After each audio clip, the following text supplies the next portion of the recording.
ଏଠି ଦେଖ କୋଳି ଗଛ କଟା ଷ୍ଟାର୍ଟ ହେଲା। ଦେଖନ୍ତୁ ଏଇ କରତରେ କଟା ହେଉଛି। ଏଇଟା ଷ୍ଟିଲ୍ କରତ। ଦେଖନ୍ତୁ କେମିତି କଟା ଚାଲିଛି ଏଠି।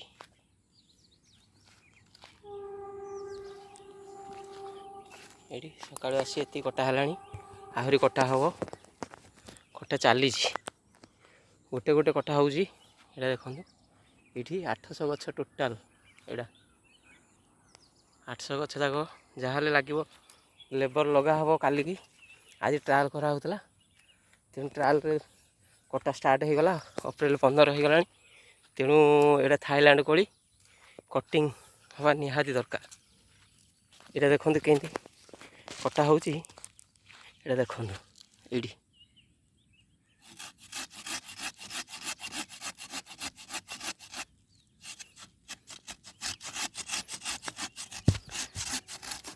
ତେରଛା କଟା ହେବ। ଦେଖନ୍ତୁ ଏଇଠି ଏମିତି ତେରଛା କଟା ହେବ। ସବୁ ଫୁଟେ 1.5 ଫୁଟ ଭିତରେ।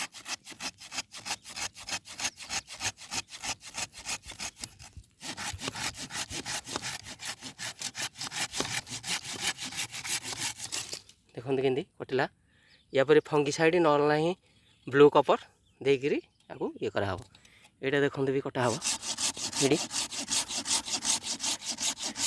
ଏମିତି ତେରଛା କାଟିବେ। କାଟିଲେ ବର୍ଷା ଦିନେ ପାଣିଟା ରହିବ, ତା ଉପରୁ ଗଡ଼ିଯିବ।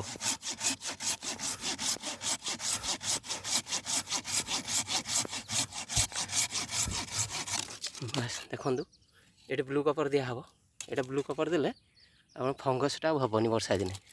ଏଇଟା ଧୀରେ ଧୀରେ ସବୁ କଟା ହେକରେ କଟା ହେଇଗଲାଣି 50ଟା ପାଖାପାଖି ସକାଳୁ ଆସିକିରି। ଆଉ କାଲିକି ଲେବର ସବୁ ଲଗା ହେବ। ଆଜି ଟ୍ରାଏଲ୍ରେ କଟା ହେଉଛି। ଏଇ କରତ ଦେଖନ୍ତୁ, ଏଇଟା ଷ୍ଟିଲ୍ କରତ। ଏଇଥିରେ ସବୁ କୋଳି ଗଛକୁ ଏଇଟା କଟା ହେଉଛି। ଏଇଟା ଦେଖନ୍ତୁ ସବୁ ତେରଛା କଟା ହେଇଛି। ଏଇଠି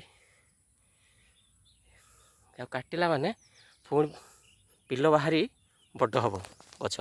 ତେଣୁ ପୁଣି ଜୁନ୍ ଜୁଲାଇ ବେଳକୁ ଆଉ ଥରେ କଟି କରିଦେଲେ ଜମା 4ଟି ଡାଳ ରଖିବେ, 5ଟି, ତାହେଲେ ବଢ଼ିଆ ଫଳ ଆସିବ। ଅଧିକା ଫଳ ହେଲେ, ଅଧିକା ଗଛ ହେଲେ, ତେଣୁ ଫଳଟା ଭଲ ଆସିବ ନାହିଁ। ତାପରେ ଫଙ୍ଗସ ବି ହେଇଯିବେ। ତେଣୁକରି 4-5ଟି ଡାଳ ରଖିବେ। 5ଟି ଡାଳ ରଖିଲେ ସେଇଥିରୁ ଭଲ ଫଳ ଆସିଯିବ। ଆଉ ଅଧିକା ହେଲେ ଘଞ୍ଚ ହେଇଯିବ, ଭିତରେ ଆଉ ପଶି ହେଉନି, ମେଡ଼ିସିନ୍ ବି ମାରି ହେଉନି। ତେଣୁ ଦେଖିକିରି ଆମେ ଆଉ ଟିକେ ଛାଡ଼ିକି ଲଗାଇବା କଥା। ଆମେ ଯେଉଁଠୁ ଗଛ ଆଣିଥିଲୁ ସେ ଗଛ ବିକିବା ପର୍ପସରେ ବୋଧେ ପାଖାପାଖି କହିଦେଲା। ଏଇଟା 10x10 ହେଲେ ବି ତଥାପି ଘଞ୍ଚ ହେଇଯାଉଛି। ତଥାପି ଘଞ୍ଚ ହେଉଛି। ଆମେ ମେଡ଼ିସିନ୍ ପକାଇ ପାରୁନୁ ଜୁନ୍ ଜୁଲାଇରେ କିଛି। ଯାହା ସାର ଔଷଧ ମୂଳରେ ଟିକେ ଦିଆହେଉଛି, ଆଉ ଅଗ ଉପରେ କିଛି ସ୍ପ୍ରେ କରିହେଉନି। ତେଣୁକରି ଆକୁ ଆମେ ଏଦିନୁ କାଟି ପୁଣି ଜୁନ୍ ଜୁଲାଇ ବେଳକୁ ଜମା 4ଟି ଡାଳ ରଖି ଆଉ ସବୁ କାଟିଦେବୁ।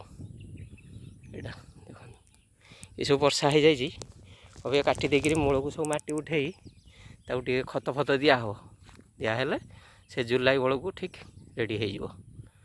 ହଉ ଦେଖିବା କଟା ସରିଲା ପରେ ଆପଣଙ୍କୁ ଦେଖେଇବି କେମିତି ସବୁ ହେଇଛି। ୟା ପରେ କେମିତି ସବୁ କଟା ସରିଲା ମୁଁ ଆପଣଙ୍କୁ ଦେଖେଇବି।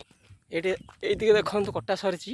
ଏଇ ଡାଳ ଆଗରୁ କାଟି ଦିଆ ହେଇଥିଲା କିଛି, ଉପର ଡାଳ, ତଳ ଡାଳ ଯେଉଁଠୁ କାଟିବା କଥା ଆମେ ଏଇଠି କାଟି ଦିଆହେଇଛି। ଦେଖନ୍ତୁ ଏମିତି କଟା ହେବ।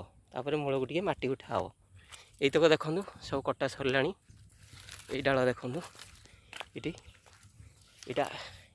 ଏଇଟା ଦେଖନ୍ତୁ, ଏଇଟା ଆର ବର୍ଷର ଡାଳ, ଏଇ ବର୍ଷର ଡାଳ। ଏଇଠି ଦେଖନ୍ତୁ ଏଇଟା ସବୁ କଟା ସରିଲା। ଏଇଠି ୟା ପରେ ଭିତରଟା ସଫା ହେବ, ନହେଲେ ଟ୍ରାକ୍ଟର ଚଲେଇ ଦିଆହେବ। ରୋଟାଭିଟର ଚଲେଇ ଦେଲେ ସଫା ହେଇଯିବ। ଆଗ କଟା ସରୁ, ତାପରେ ରୋଟାଭିଟର ଚାଲିବ, ତାପରେ ମୂଳକୁ ମାଟି ଉଠା ହେବ। ମାଟି ଉଠା ହେଲେ ହେଇଯିବ ଏସବୁ। ଏଇନୁ ଅବିକା ଦେଖନ୍ତୁ ଏଇଟା କଟା ହେଇଛି। ଏଇଠି ଏଇଠି ଏଇଟା ସବୁ କଟା ହେଇଗଲାଣି ଡାଳ। ଏତିକିରେ ସବୁ କାଟିବେ। ଆଉ ଏଇ ଯେଉଁ ଅନାବନା ଡାଳ ଅଛି ଏରା ତାକୁ କଟରରେ କାଟିଦେବା।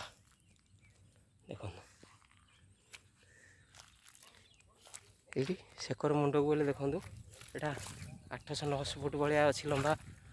ଓସାର ଅଛି 100 ଫୁଟ ଭଳିଆ। ଦେଖିବେ ଆରଥରକୁ ଯେଉଁ କଟା ସରିଲା ପରେ ଆପଣଙ୍କୁ କେମିତି କଟା ହେଲା, ତାପରେ ଦେଖିବା ଫଙ୍ଗିସାଇଡ଼୍ କେମିତି ଦିଆହେବ ଆପଣଙ୍କୁ ଦେଖେଇବି। ଏତିକିରେ ରହୁଛି। ଭିଡ଼ିଓକୁ ଆପଣ ସବସ୍କ୍ରାଇବ୍ କରିବେ, ଲାଇକ୍ କରିବେ ଟିକେ। ଜୟ ଜଗନ୍ନାଥ।